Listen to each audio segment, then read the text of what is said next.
Telugu Desam party వాళ్ళ official X account నుంచి ఒక ట్వీట్ చేశారు.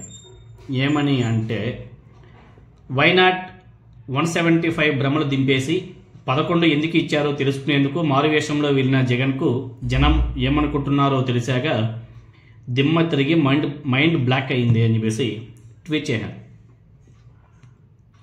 ఒక వ్యక్తిని, ఒక పార్టీని ఎగతాళిగా చేసేటప్పుడు, ఎగతాళిగా మాట్లాడేటప్పుడు మన గురించి మనం తెలుసుకోవాలి. ఫస్ట్ మన పరిస్థితి ఏంటి అనేది కూడా తెలుసుకొని ఇలా ట్వీట్లు చేస్తే చాలా బాగుండేదేమో.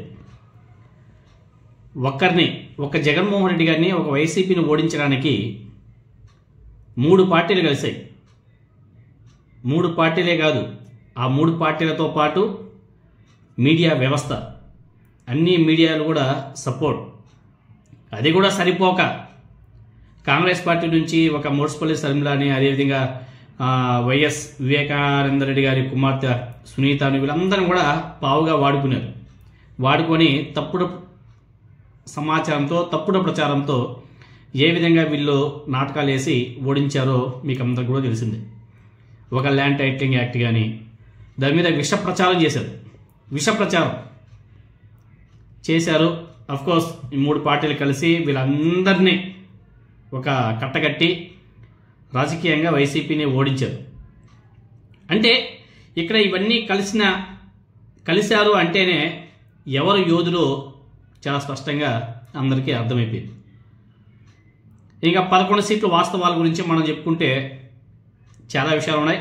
కొంచెం షార్ట్గా, సింపుల్గా చెప్పుకోవాల్సిన అవసరం కూడా ఉంది.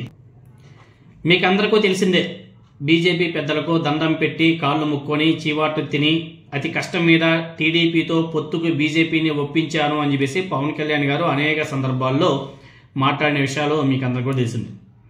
తర్వాత ప్రజాక్షేత్రంలో బాహుబలి లాంటి జగన్మోహన్ రెడ్డి గారిని ఒంటరిగా ఓడించలేమని చెప్పేసి ఢిల్లీలో అమిత్ షా ఇంటి ముందు 3 రోజులు శివరాత్రి జాగారం చేసి పొత్తులు కుదుర్చుకొని అలవై కాని హామీలు ఇచ్చి గెలిచింది ఈ పార్టీ. ఇలా మరిచిపోయి 11 సీట్లు అనడం ఎంతవరకు సమంజసమో ఒకసారి తెలుసుకోవాల్సిన అవసరం కూడా ఉంది. అంతేకాదు, పోలింగ్ జరిగిన రోజు రాత్రి 8 గంటలకు ఏపీలో 68% పైగా ఓట్లు పోలైనట్టు ఎన్నికల సంఘం ప్రకటించింది. 4 రోజుల తర్వాత 81% పోలైనట్లు ప్రకటించింది. ఆ వ్యత్యాసాన్ని ఎందుకొచ్చింది, ఆ వ్యత్యాసం గల కారణాలేంటో మీకు అందరూ కూడా అర్థమైపోయింది. ఇది అసాధారణమని ఓట్ ఫర్ డెమోక్రసీ విఎఫ్డి అనే సంస్థ కూడా వాదించింది. గతంలో ఎన్నడూ కూడా ఇంత పెద్ద తేడా లేదు, 1% కన్నా అధికంగా ఉండేది కాదు. కానీ ఈసారి ఆంధ్రప్రదేశ్లో అది 12.5%గా నమోదైందని చెప్పేసి ఓట్ ఫర్ డెమోక్రసీ సంస్థ వాదించింది. ఈవీఎంల మాయాజాలమే ఈ అధిక ఓట్ల నమోదుకు ప్రధాన కారణమని చెప్పేసి ఆ సంస్థ ఆరోపణ కూడా చేస్తుంది. తర్వాత వైఎస్ఆర్ కాంగ్రెస్ పార్టీ, అదేవిధంగా జనసేన, బీజేపీ పోటీ చేసి ఉంటే తెలుగుదేశం పార్టీకి 1 సీటు కూడా గెలిచేది కాదు. 25% ఓట్ల కంటే ఎక్కువ ఓట్లు వచ్చేవి కూడా కావు అని చెప్పేసి చాలామంది రాజకీయ పండితులంతా కూడా కామెంట్ చేశారు. కట్టుకొని వచ్చిన వైఎస్ జగన్మోహన్ రెడ్డి గారికి, వైఎస్ఆర్ కాంగ్రెస్ పార్టీకి 40% ఓట్ షేర్ ఇంకా స్టిల్ నిలబడింది అంటే దట్ ఈస్ జగన్మోహన్ రెడ్డి గారు అనేసి చెప్పుకోవాలి. వీళ్ళు 3 పార్టీలు కలిసిన తర్వాత కూడా వీళ్ళకి వచ్చే ఓట్ షేర్ ఇండివిజువల్గా ఒకసారి గమనిస్తే 40% కన్నా తక్కువే. తర్వాత ఇంకొక పాయింట్ చెప్పుకుంటే 2019లో ఒంటరిగా వైఎస్ఆర్ కాంగ్రెస్ పార్టీ పోటీ చేసినప్పుడు, అంటే అఫ్కోర్స్ 3 సార్లు కూడా 2014, 19, 24 3 సార్లు కూడా వాళ్ళు ఇండిపెండెంట్గానే, అంటే సింగిల్గానే, ఒంటరిగానే పోటీ చేశారు. 2019లో ఒంటరిగా 151 సీట్లలో, అంటే అప్రాక్సిమేట్గా 86% సీట్లు కూడా గెలిపించాడు జగన్మోహన్ రెడ్డి గారు. అప్పుడు కూడా సింగిల్గానే వెళ్ళాడు.